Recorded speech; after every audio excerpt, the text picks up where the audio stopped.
Hi, everybody. This is Steve Monday, Chief Forecaster for Rowan County Weather.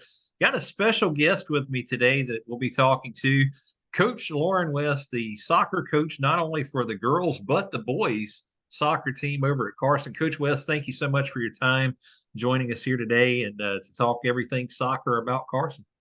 Well, I appreciate the invite. Anytime we get a chance to highlight some of our players is a good thing.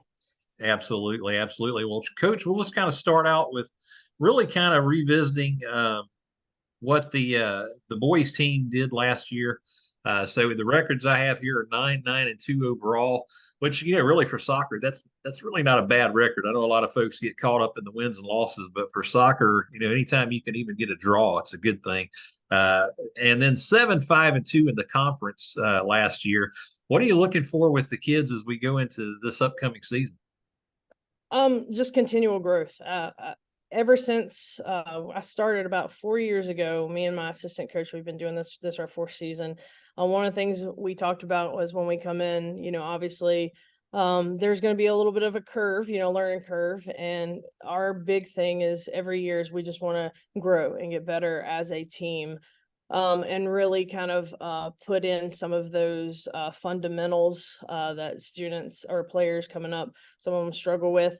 And so when we emphasize the fundamentals and team play, every year we just seem to be getting better and better. I mean, when we started and bigger actually, this year we have the largest program in Carson soccer history. Wow.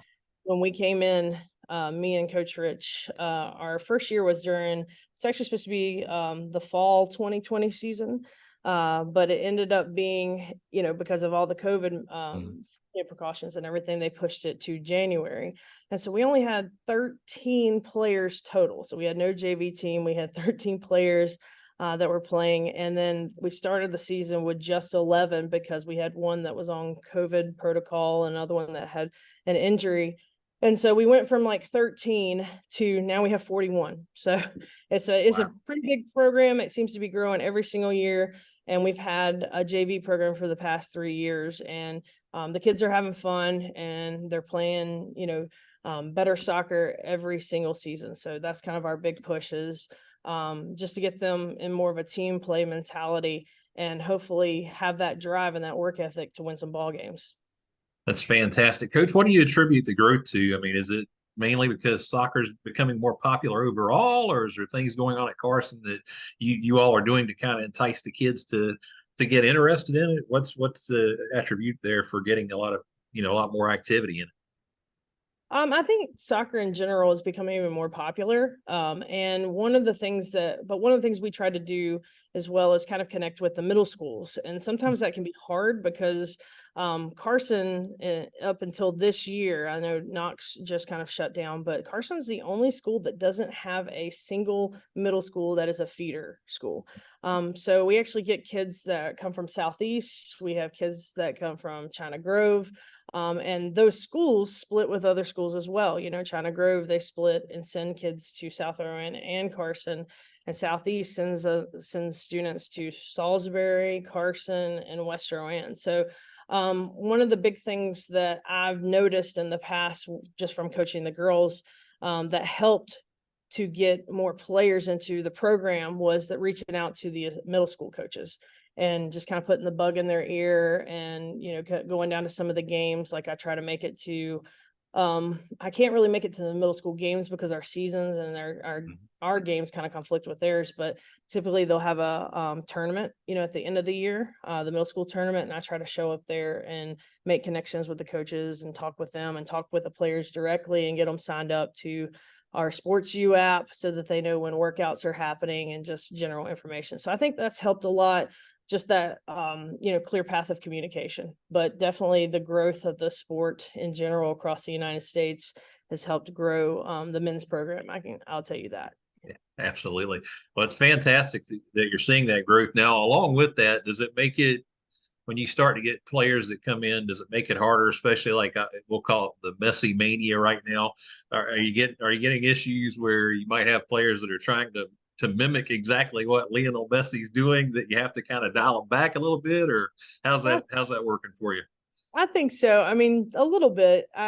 I think it's more of a mentality where, a lot of them play Sunday league and things, Mhm. and it's very talented at Sunday league, but at Sunday league, it's more of, let me show you what I've got kind of, stuff. So whenever people, play balls to the other teammates when they're playing pickup games, it becomes a like kind of one-on-one scenario with a lot of them, because it's their chance to showcase their talent. And sometimes they like to carry that over into Mhm. practice and into just like games and stuff, and that becomes like that's kind of our biggest thing, is like it's not that we're trying to damper their talents by any means, but kind of push that this is a team sport, rather than just one person out there kind of showing off their skills constantly. We want to move together and work together as a unit, and still allow them to do certain things, but it not just be a one-man show. And so that's one of the big things that we push in this program here at Carson.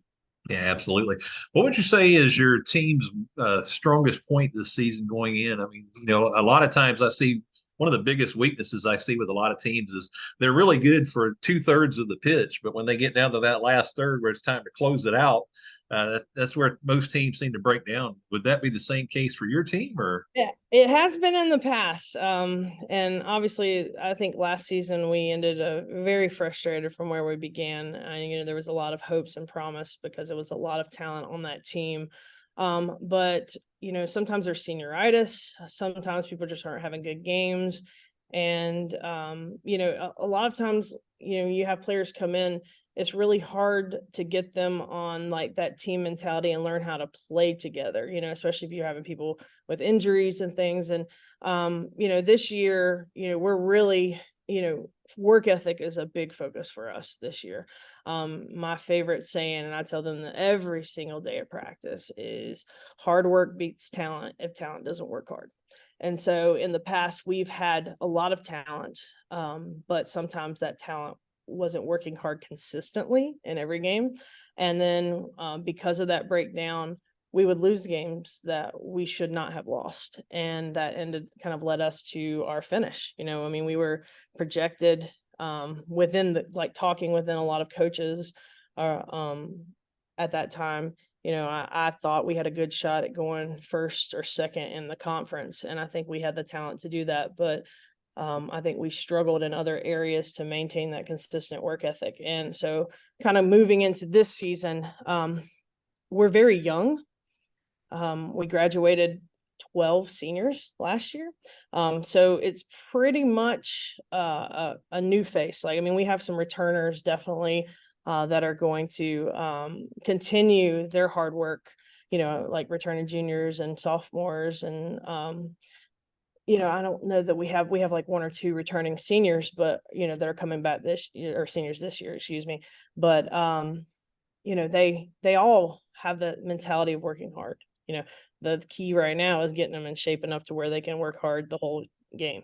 So that's the thing. So that's what our push this year has really been like working hard, that work ethic, have that work ethic at practice so that it translates into games. And at practice, they, for the most part, are working hard and taking seriously every drill, everything that we do.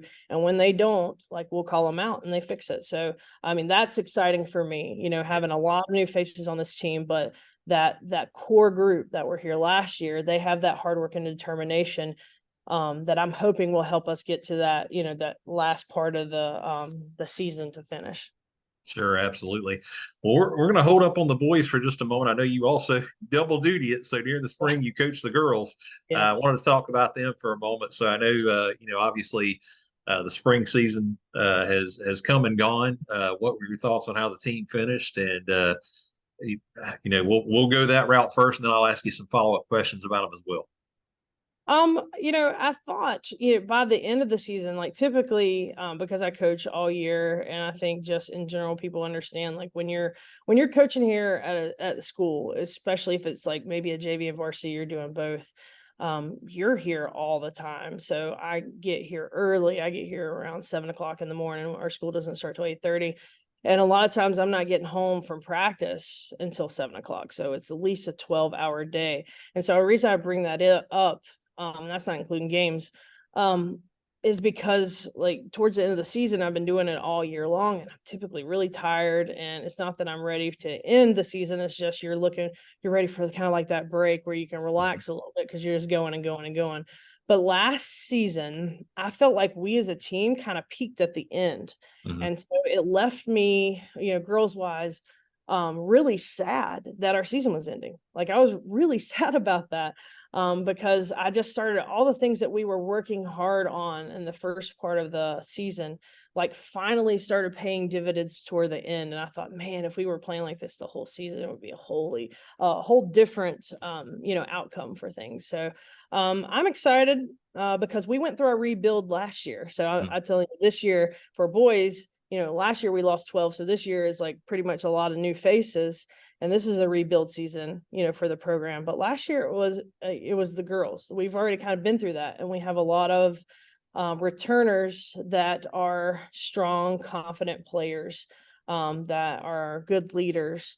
And I think that we'll do some really good things this year. I'm really excited about girls season.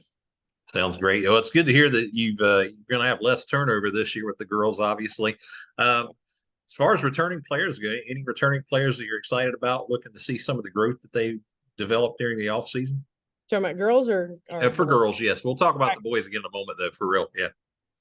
Yeah, I have some, several of them that I'm really excited about seeing what they're going to do this year that were sophomores last year that are coming back. So the first one I'll start with is Allie Martin.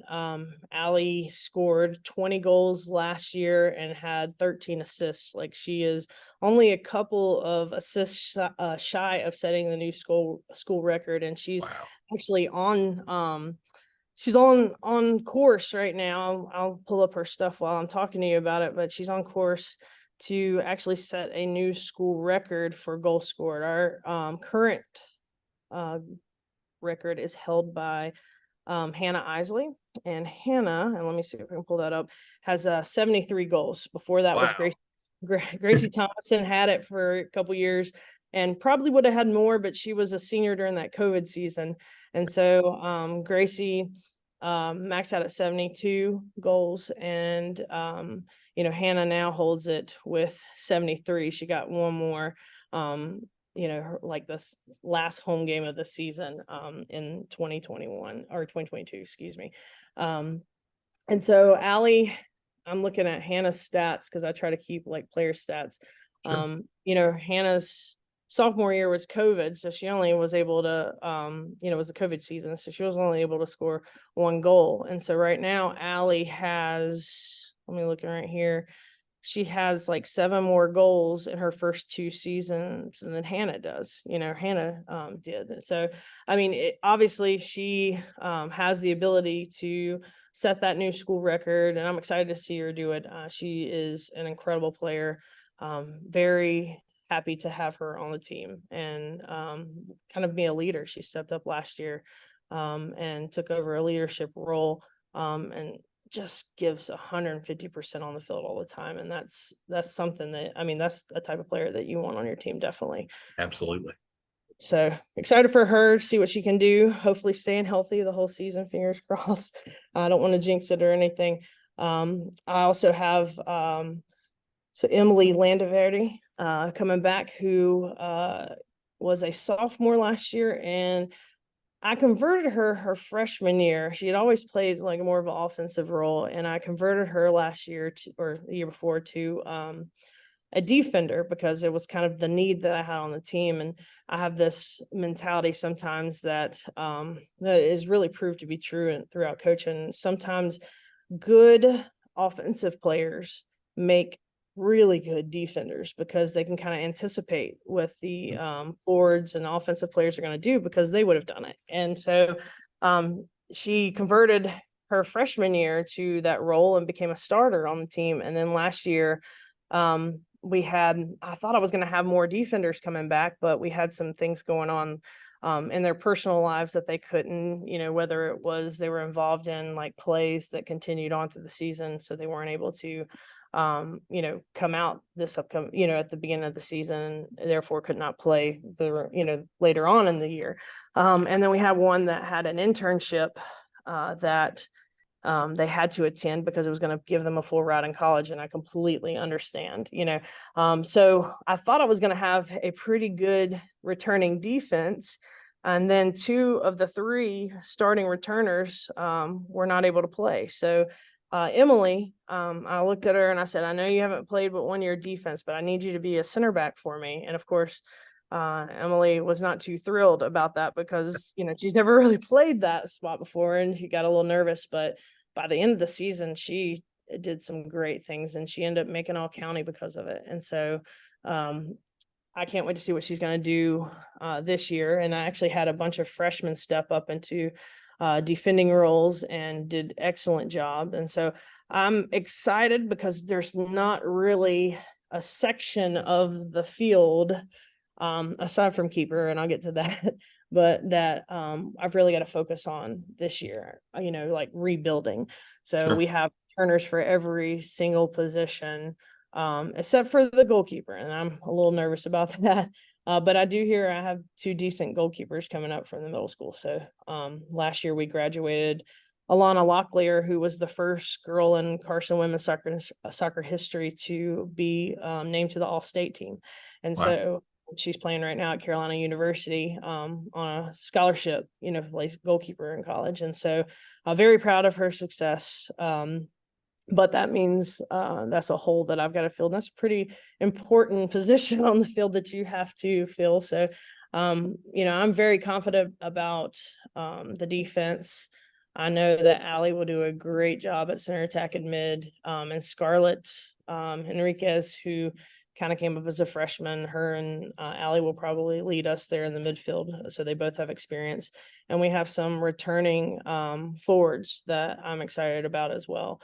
But the keeper spot is something that gives me a little bit nerves. I'm not gonna lie.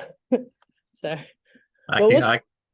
I completely understand that. As crazy as it sounds, it all kind of begins and ends with the keeper. I mean, really, they're either going to keep teams from scoring on you, but they're also going to set you up offensively by getting that ball out to the perfect person to get it down the field. And sometimes they end up getting it down the field themselves with, one long kick or one long toss, depending on what they're doing there. Oh yeah, Alana last year kept us in games we probably shouldn't have been kept in. But yeah, so I mean, you never know what's coming up. I haven't seen any of the goalkeepers that I know. I have 2 that are coming up, but I've heard good things from the middle school coaches. So that's all you can ask for. And so to not have to start from scratch with someone who is not confident in actually playing a keeper spot, and just more or less just refining some of the things, and working on developing some of the skills rather than teaching the skills. That's a plus for us. So yeah, I'm really excited. Like I said, in the back, Emily's kind of take a lead on the defense for me. I'm also going to have one of my returners, Celeste Gibbs, who was one of the players I was telling you about, couldn't play. Maggie Cross, who is an excellent volleyball player, came out the year before and did great. So she's coming back out. I've got Lexlith Sotelo, who has played a little bit of both positions. I've actually put her as a center attack and mid this past season to work with Allie because they work very, very well together. And then I've put her at forward. And so I think Lex is going back in the forward spot because I think she's good at both, but she would be an excellent offensive threat that we kind of need up there since we graduated Michaela Borse. So Michaela Borse, who was one of the seniors that was very instrumental in our success last year, was the #1 goal scorer for us. And she ended up finishing our season with 24 goals and 11 assists. And she actually is going to Pfeiffer right now. She actually went on a cross country, I think, scholarship, but I had a conversation with her mom the other day, and her mom said she's really missing soccer and thinking about going out for that too. So I'm fingers crossed. She's an excellent player. She's very fast and was very deadly.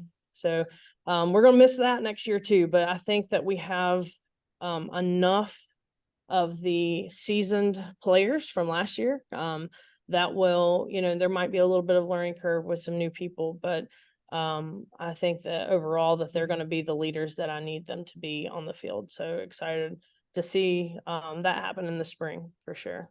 That's fantastic. I look forward to seeing what happens in the spring for sure. But back to the boys, because they're playing obviously currently right now. So we gave some shout outs to some of the girls, obviously.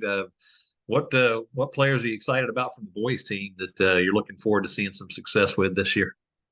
Well, kind of the same thing with the girls last year. I'm kind of going through with the Mhm. boys. Defensive wise, we've got some talented players, and I really don't. A lot of these teams have already got their set starting lineup and things. And last year around this time, I definitely already had it. But being that we are so young, Mhm. this year, and there's a lot of talent, it's just about trying to find. I really feel like a coach's job is kind of, in a way, to put players in a position where they can be successful as a team. Right. And so they obviously do the work on the field. It's my job to kind of put them in a position to be successful and to guide them while they're doing that. They're putting in the work on the field. And so defense wise, and some of my midfield, I really don't have like a full starting lineup ready for them. But I am looking forward to Diego Campuzano is healthy this year. He was a player that came out for the first time last year as a junior. And immediately when he was out there on that field, when he was healthy, everybody's like, wow, that kid's a great defender. I mean, he's very tall, and just a heck of a presence. But one thing I like about him is he's a leader. And he talks to the younger guys and doesn't tear them down, but it's more of like, hey, this is what I need you to do. This is what you're supposed to do here in this position, when I do this, and like walks them through things. And so I'm looking forward to his leadership in the back. Because I'm going to have, several new faces back there. Another defender that I'm excited about coming up, Wyatt Cornelius. He is a sophomore this year and played JV last year, but I mean, literally after the first couple games, me and my assistant coach looked at each other and said he should really be playing varsity. But the thing is, we had such a talented team that if he played varsity, it would be nice to actually say he was on the varsity team, but he probably wouldn't get as much playing time because I had people that had developed a little bit quicker and were older and would obviously get more playing time than him. So he stayed on JV and just did a tremendous job for us defensively last year on JV. And I'm excited about him this year because he and Diego, I think, are going to be like the really strong ones that we have as we're trying to fit the new people in, kind of figure out what role they're going to play on defensively. In the center, I'm really excited about John Pendleton returning as a center attacking mid for me. John played last year. He was on varsity. He was a freshman on varsity. And I typically don't keep a lot of freshmen on varsity because they're not going to get as much playing time as the upperclassmen because, again, it's a big jump. I don't think we've kind of went over there, but it really is a big jump between middle school and high school. Mhm. It's a huge learning curve. And a lot of times the players in 8th grade that have really dominated in middle school, they kind of struggle a little bit when they come up to high school because they're watching these games and then it's so much faster and so much more competitive than what it's been in middle school. And the nerves really get to them. So JV is a good place for them to start out and kind of get that confidence to where they can really shine, either later on the year or in the years to come. And so, obviously Wyatt was one of those that I was talking about with John. He actually said he was on JV. He was on varsity. And we played him a little bit throughout the season. And I think he was really nervous and not confident in himself yet. But then towards the end of the season, I put him in like kind of a starting role. And man, he just stepped up. And me and my assistant coach Rich looked at each other and said he's going to be something else by the time he's a senior.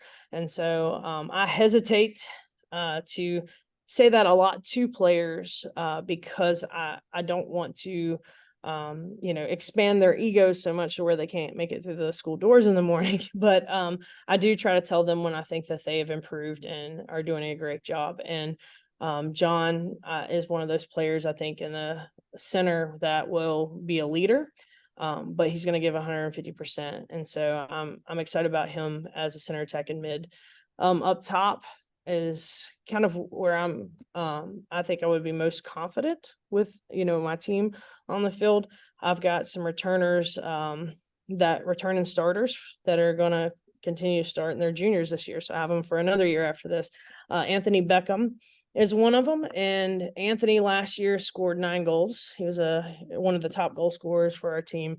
Fast, gosh, he's like a bolt of lightning, and he can very quickly get behind a defense, and people tend to ignore him because he is, I play 4-3-3, so he typically plays my right, my right winger, my right forward, and people are more focused on my center forward. And so he just can really sneak behind the line sometimes and receive some of those balls and just bury people with it. So I'm excited about him because he is so fast and he works very hard. And I know that he is going to just build upon his success from last year. Jeffrey Moreno is another junior this year, his returner from varsity. He was on varsity for both years before, just like Anthony was. And he's come along. In the past, I think for him, he's got the skill, but a lot of times, it's the confidence, or the conditioning. They'll do great for like 5 or 10 minutes, and then they're going at such fast speeds that they just wear out, and they don't, they need a sub immediately. And so I think this year, Jeffrey is going to have his opportunity to shine, because I don't think he had the confidence. He lacked the confidence, and he lacked a little bit of the condition to stay in for long periods of time last season. But he's really come around this year, so I'm looking forward to seeing what he can do. And up top, I've got a returning sophomore who has grown significantly, Daniel Alvarez, who is deadly with both feet. I mean, he's a left-footed shot, but he can put one in the back of the net with the right very quickly. And we tried him out last year as a center forward. I had Davin Garcia last year, who was our leading goal scorer at that time. Davin ended up scoring. Let me see if I can get my sheet out here. He actually not leading, but he had 11 goals last year. And so he was pretty confident. Davin was put in that role as a sophomore, as is Daniel today. So Daniel has grown in his size and his skill over the summer, and it really just shined at preseason and stuff. So I'm looking forward to what he's going to do as well. So, I mean, we're young. Again, I don't have like the set starting lineup right now, but we've got a lot of talent, and it's just about, number one, who's in shape, who can last the longest, and who puts forth the effort at practice, because that's going to win the starting spot in my book when you do that. So if you can show me at practice, you're going to show me on the field. And so excited about that. I will say a newcomer that I'm really excited about, and this will be the last one I kind of plug right here. I actually have a freshman goalkeeper for boys team this year. We graduated Cesar Perez Vega. He was an excellent player on the field, and then for us for the past 2 years have agreed to go into the goal and has made some incredible saves. But he graduated last year, and I was really nervous about what was coming up. And then I got to see Kevin Guerrero in goal. We did this summer. We were invited to participate in 9v9 league, which is just scrimmages, 9v9 scrimmages and stuff over the summer. And against bigger schools, like West Cabarrus was in there, A.L. Brown was in there, Concord, who is also in our conference, was playing 9v9s, Northwest Cabarrus 9v9. So pretty much it was like almost an all Cabarrus group, with us in there, and the North Mech participated as well. And so I got to see him really shine during the 9v9s, and he made some incredible saves. And I was like, wow, like as a freshman, like I typically hesitate to put freshmen in the goal because they're so nervous. I mean, there's not very many that are very cool, calm, and collected in games, but Kevin is, and he's the first that I've seen that has come through and just been like, okay, I just got a job to do, and I'm going to do it every time and not let it get in my head. And I think I attribute a little bit of that to Sunday League, because at Sunday League, you have adults actually playing in that and taking shots on young boys, and he's fine because he's grown up doing that. So excited about his leadership and the goal back there. So Yeah, absolutely. And I tell you, I kind of have a special place in my heart for the goalkeepers. I mean, I have a special place in my heart for all of them, honestly, because it's a tough game. I don't think folks realize just how tough soccer is mentally, physically, emotionally on the body. oh yeah. But you got a goalkeeper getting shots just hurled in there, and they have to be very careful. First of all, not leading toward what direction they're planning to go toward to block that shot without giving anything away, but also be willing to go in there and block, something coming at them that, you know, very fast speeds. And I know they're padded up in a lot of cases and stuff, but that still stings quite a bit when that ball comes in there at you. My first year here at Carson, I actually coached JV boys, and that was 11 years ago. So I took over the women's soccer coach position my second year here at Carson. But my first year, I came in, and I'd been coaching at North Rowan High School before that, and they asked me if I wanted to be the JV coach because they think they had enough for a JV team for JV boys, and I said, sure, I'll try that. And they've never had one before, so I got out there one time because a lot of times we would, and we still do this some. We'll practice teams together. We have during the week, we'll have like Monday through Thursday, we'll have regular practices, for teams. So this team at this time and this team at that time. But on Fridays last year, and we may continue it, I'm not going to guarantee it, but we try to do like scrimmages, like have one team versus the other, and then we'll mix them up for like after the, for the second half. And when I was actually my first year here, because I played keeper position some, the coach asked me, hey, would you go in there? Like, we don't have a second keeper here today. Would you mind like being in the goal? And I was like, sure, let me grab some of my gloves. And so I went and grabbed gloves that didn't have finger saves on them. And this is why I'm very adamant for finger saves. And we had Brandon Flores at the time, who all-state player here at Carson. He could rock the ball, and he rocked one near post, and I stuck my hand out and it hit my pinky, and my pinky went that way. And I couldn't feel it. Like, I just knew I broke it, but it was just severe sprain, thankfully. But gosh, I was like, I will never, ever get into a goal against the guys again. Number two, never get into any goal without finger saves because of that. So yeah, I know what you mean. Like, they hit it with all force, and it's a lot to stop those. And so you have to have a lot of respect for someone that is confident enough to be able to position themselves in a place where they can take those shots. So. Absolutely. Well, coming up next week, so we've already talked about, of course, how you finished last season, but coming up next week, you're starting your new season, and you're taking. Oh, go ahead. No, I was just saying, yeah, we're excited. Yeah. Yeah. So 7 p.m. Wednesday night, I believe it's a home game at Carson. You're taking on North Rowan. So thoughts going into that one? I think we've been doing Cabarrus Cup for the past 2 weekends. So we haven't had any regular scheduled, preseason games, but what we had was 2 weekends of Cabarrus Cup where we went up against some of the best. And what I saw from the first weekend compared to the second weekend was just great growth. And so I'm very excited from the things I've been seeing at practice that they're implementing and using both sides of the field and switching the field and working together as a group and, passing in triangles. I'm excited to see what we do. I'm hoping that it won't just be a practice thing, that we could actually take the knowledge that we gain at practice and actually implement it on the field in the games. But it's going to be our first big test. We haven't played North Rowan in a long time. I don't think that boys wise, while I've been involved, we've never played them. So I don't really know what North Rowan has. But I'm just excited and focused on what my boys are going to do. And I think that we're going to see some success. And I'm hoping we'll work together for that success, and rather it being just kind of like individual success. Absolutely. Absolutely. For folks coming to the game, I did want to call out there's a new clear bag policy this year with the RSS, and they are only allowing clear bags of any size into the sporting events.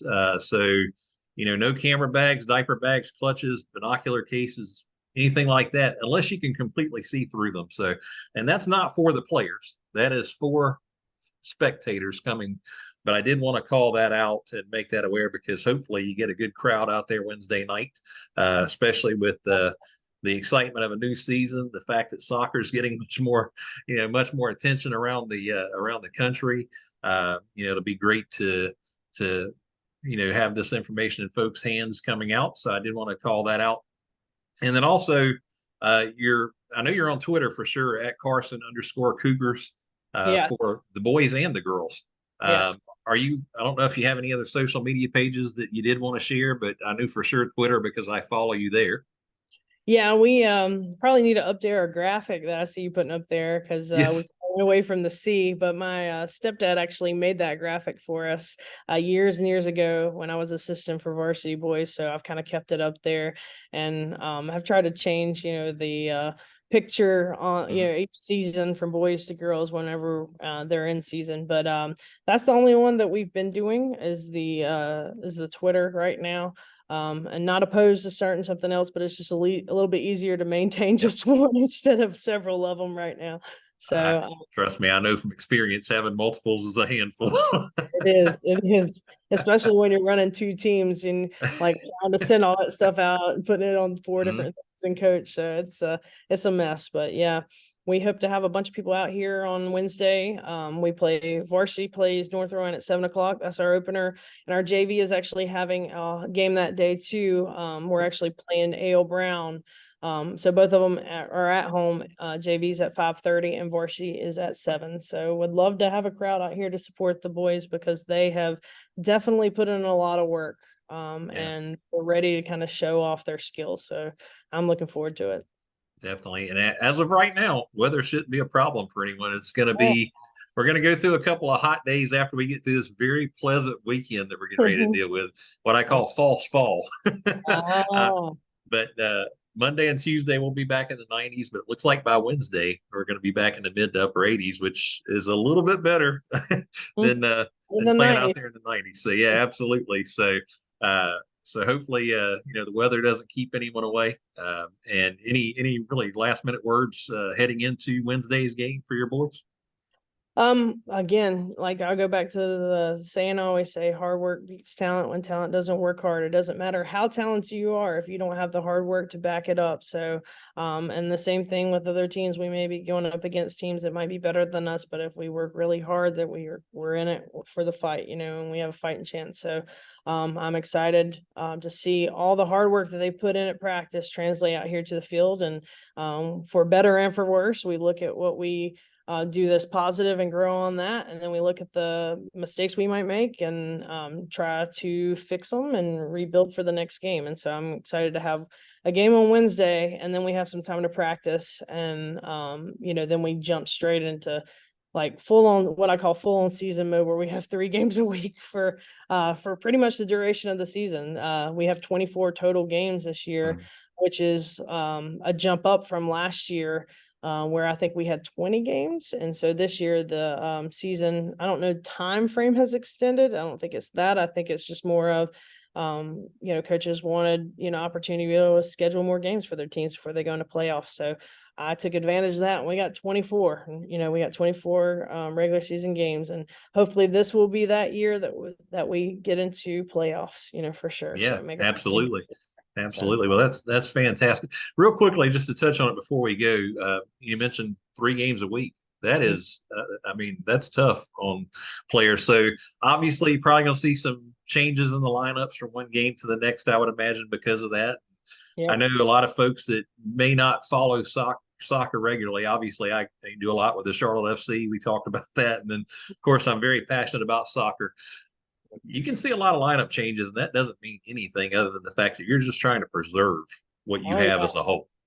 I know my girls were getting frustrated with me in the spring because when we were playing some teams, like I would, maybe start those players, but then after a while, whether we were winning big or losing big, Hmm. I would just start pulling some of my starters, and they were like, "Why are you doing that?" And I said, "Look, we played a game yesterday, we played a game today, and you guys got one more like in a Hmm. row. People don't realize that soccer games, unlike other sports where there's breaks and stops in between plays, soccer is 40 minutes Running nonstop. clock. Running clock Yeah. nonstop. And you have a 10-minute halftime, and it's another 40 minutes, at least in the high school level. I Hmm. know pro and stuff, the time's longer. But I mean, that's 80 minutes of nonstop running. So if you're doing that 3 times a week, those boys are exhausted. I think there was a study that, and don't quote me on this, every game is like 7 miles of running, Yes. for players. So, I mean, 21 miles of running for starters, that's a lot. So, definitely when we get into that, you're going to have some soreness, some injuries, and there's Mm. going to be a lot of people that are going to be alternating in and out of positions. And so, the good thing is they get in shape really quickly. So Yeah, absolutely. I yeah, I so actually did.